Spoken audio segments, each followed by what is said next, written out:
Good morning students. आज हम लोग पढ़ेंगे प्राचीन भारत का इतिहास।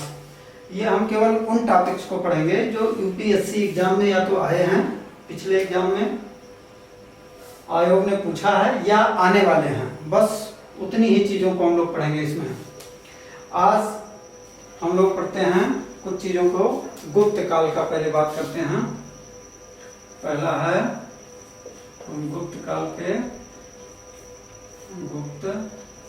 के बारे में थोड़ा बात करेंगे, ज़्यादा बात नहीं करेंगे। गुप्त काल में केवल गुप्त काल के उन्हीं चीज़ का बात करेंगे जो या तो एग्जाम में आया है या आने वाला है।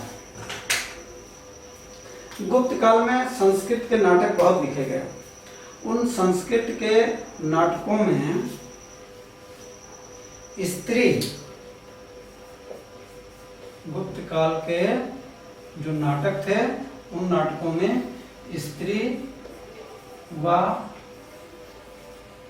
शूद्र, गुप्त काल के संस्कृत के नाटकों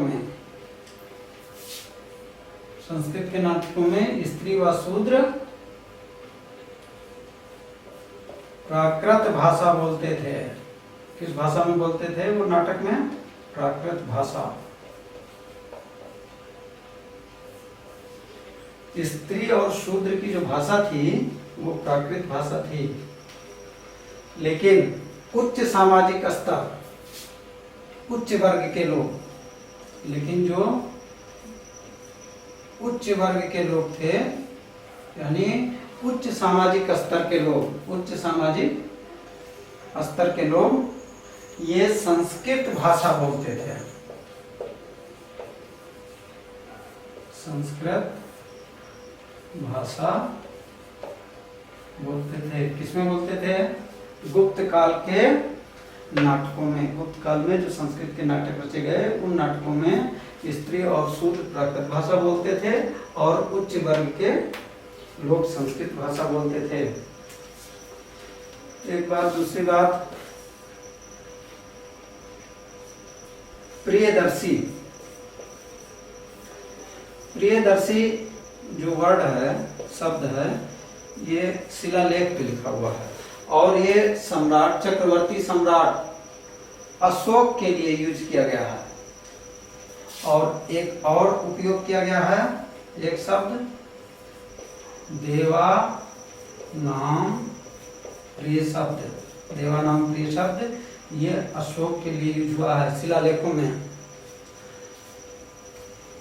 और कुछ जगह 2 या 3 शिलालेख में सिर्फ अशोक का नाम आया है और बाकी जगहों पे अशोक के लिए प्रियदर्शी या देवानाम प्रिय का नाम यूज हुआ है। किसके लिए यूज हुआ है? सम्राट अशोक के लिए यूज हुआ है। सम्राट अशोक के लिए प्रियदर्शी या देवानाम प्रिय या अशोक का नाम प्रयुक्त हुआ है। उस समय जो शिलालेख थे वो 3 भाषा में लिखे गए थे। जो शिलालेख मिले हैं, सबसे ज्यादा लिपि जो मिली है ब्राह्मी,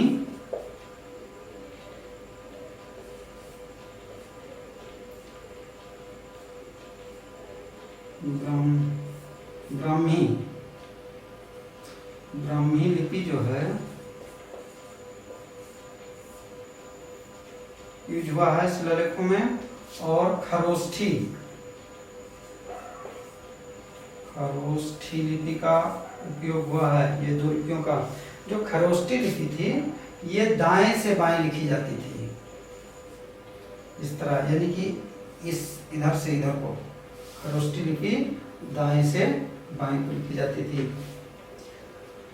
एक और यूनान के संपर्क में आने की वजह से अरामाइक भाषा का भी, अरामाइक लिपि का भी यूज हुआ है। कुछ लोग इसको अरामाई भी कहते हैं, कुछ अरामाइक, अरामाई या अरामाइक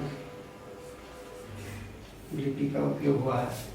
तो 3 लिपि का वो उपयोग हुआ है, ब्राह्मी, खरोष्ठी और अरामाई।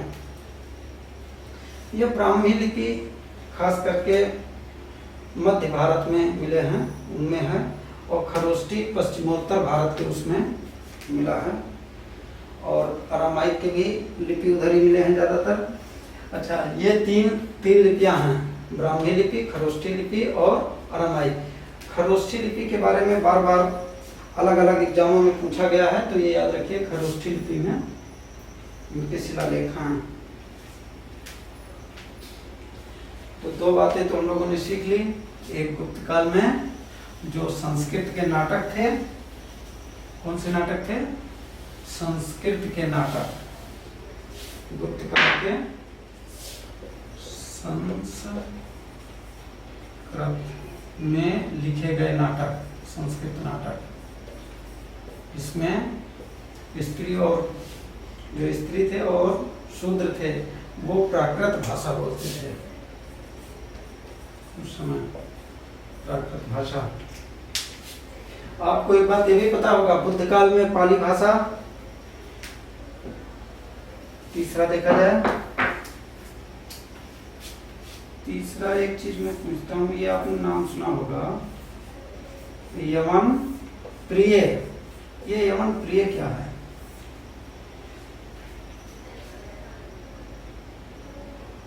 ये यवन प्रिय काली मिर्च के लिए ये शब्द यूज हुआ है। यवन जो है, काली मिर्च को यवन प्रिय कहा गया है। किसका नाम है ये? काली मिर्च। ये एग्जाम में आ चुका है। यवन प्रिय शब्द यूज हुआ है काली मिर्च के लिए।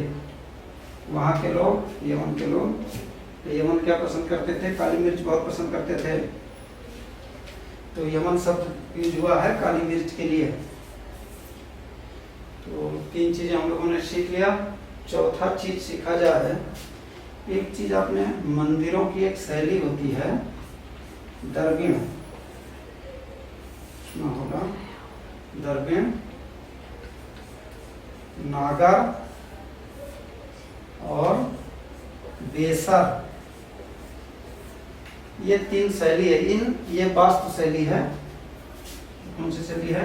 इस शैली में मंदिर बने हुए हैं, वास्तु शैली। द्रविड़ शैली में बने हुए मंदिर ये दक्षिण भारत में मिलते हैं, और नागर शैली में बने हुए मंदिर ये उत्तरी भारत में, ये दक्षिण में, ये उत्तरी भारत में, यानी उत्तर भारत, दक्षिण भारत, उत्तर भारत। बेसर शैली क्या होता है? बेसर शैली इन दोनों का मिश्रित रूप है। द्रविड़ और नागर का मिश्रित रूप है। ये मध्य भारत में पाया जाता है, मध्य भारत में पाई जाने वाली शैली है। तो तीन शैली हैं, द्रविड़ शैली, नागर शैली और बेसर शैली। द्रविड़ शैली के मंदिर दक्षिणी भारत में, नागर शैली के मंदिर उत्तर भारत में, बेसर शैली के मंदिर मध्य भारत में। बेसर शैली क्या है? द्रविड़ और नागर का मिश्रित रूप है। तो चार चीजें हम लोगों ने पढ़ लिया, एक चीज और पढ़ते हैं। तो चार आप याद रखिए, तब तक पांचवा मैं बताता हूं। आपने एक शब्द सुना होगा, अणुव्रत। यह अणुव्रत क्या है? अणुव्रत, अणुव्रत जो है ये जैन धर्म से संबंधित है। जैन धर्म में अणुव्रत किसको कहा गया है? ये 5 उसकी शिक्षाएं हैं जैन धर्म की, उनके लिए ये अणुव्रत शब्द यूज हुआ है। किसके लिए? सत्य, अहिंसा, सत्य, अहिंसा, सत्य, अहिंसा, अस्तेय,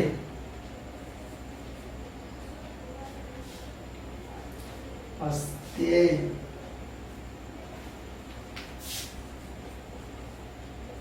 अस्तेय,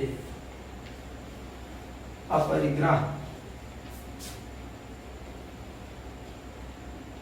सत्य, अहिंसा, अस्तेय,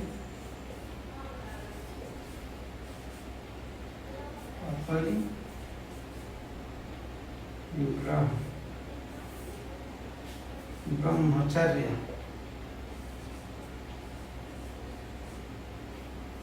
ब्रह्मचर्य, ये इसके लिए जैन धर्म में क्या यूज हुआ है? अणुव्रत, इनको अणुव्रत कहा जाता है। सत्य, अहिंसा, अस्तेय, परिग्रह, ब्रह्मचर्य को अणुव्रत कहते हैं। किसमें यूज हुआ है ये? जैन धर्म में। जैन धर्म, आपको पता है बौद्ध धर्म, जैन धर्म और हिंदू धर्म की बहुत सारे साहित्य हैं। उन साहित्य के और से हम प्राचीन भारत के बारे में बहुत सारी चीज़ों का पता लगाते हैं। प्राचीन भारत के बारे में हमें जानकारी मिलती है। किसमें मिलती है? हिंदू, बौद्ध और जैन धर्म साहित्यों से। ठीक है, तो आज देखा जाए क्या क्या पढ़ा आपने। एक तो भाषा सीखा आपने कि प्राकृत भाषा कौन बोलता है। प्राकृत या संस्कृत भाषा नाटकों में, गुप्त काल के नाटकों में कौन बोलता था, याद दिला दें। इसको तो स्त्री और शूद्र बोलते थे। स्त्री व शूद्र, लर्न करते जाइए। ये एग्जाम में क्वेश्चन पूछा जा चुका है। स्त्री या शूद्र। और संस्कृत कौन बोलता था नाटकों में? संस्कृत नाटकों में उच्च सामाजिक स्तर के लोग, उच्च सामाजिक स्तर के लोग। आपको पता है उस समय भी समाज वर्ण व्यवस्था, 4 वर्ण माने गए थे। चारों वर्ण आपको पता है। उन्हीं चारों वर्णों में से एक वर्ण के लोग को उच्च सामाजिक स्तर के लोग कहा जाता था। ठीक है, अभी वर्ण व्यवस्था पे यहाँ बात नहीं होगी। तो एक चीज तो आपने ये सीखा। दूसरा चीज आपने ये सीखा है, शिलालेख में जो भाषा यूज हुई है उसको सीखा है। और द्रविड़ नागर और बेसर शैली सीखा है। यवन प्रिय जो शब्द था ये काली मिर्च के लिए यूज हुआ था। अणुव्रत जैन धर्म के शिक्षाओं को कहा गया है। सत्य, अहिंसा, अस्तेय, परिग्रह, ब्रह्मचर्य को। Okay, thank you students, have a nice day.